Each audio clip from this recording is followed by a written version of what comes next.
గత ప్రభుత్వంలో దోపిడీ తప్ప అభివృద్ధి లేదని ఎమ్మెల్యే బాలకృష్ణ ఆగ్రహం వ్యక్తం చేశారు.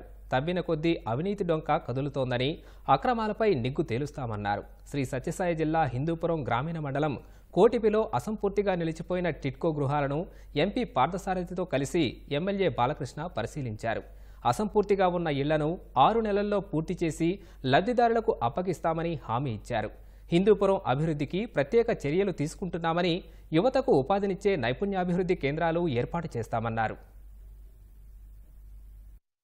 ఎన్నెన్ని కోట్లు వాళ్ళు దోచుకున్నారు, అభివృద్ధి చేయకుండా ఎలా దాన్ని సర్వనాశనం చేశారు రాష్ట్రాన్ని. టీటీడీ కానివ్వండి, లేకపోతే అన్నిట్లోనూ ఒక్కొక్కటి అసలు తవ్విన కొద్దీ ఏదో తీగలైతే డొంక కలిగిందని మొత్తం అన్నిట్లోనూ కమిషన్లు, ఆ శాండ్ కానీ ఇసుక దాంట్లో కానివ్వండి, దాంట్లో ఒక్కొక్కటి ఇప్పుడు చూస్తుంటే అసలు నమ్మకం కావట్లేదు. అసలు ఇంకా కూడా అసలు ఎన్నింటి వెలికి ఇంకా వస్తే ముందుకు అన్ని కూడా బయటికి. అలాగే వాళ్ళ మన ఈ టిట్కో ఇళ్ళు మన అందరికి కూడా నివాస యోగ్యమైన ఇళ్ళు ఉండాలి, బాగుండాలి ఇల్లు. ఒకవేళ అంత లేటెస్ట్ టెక్నిక్తో బ్రిక్లెస్ అంటే ఈ షీర్వాల్ టెక్నాలజీతో ఈ యొక్క టిట్కో ఇళ్ళు మొత్తం ఆంధ్ర రాష్ట్రంలో ప్రారంభించడం జరిగింది.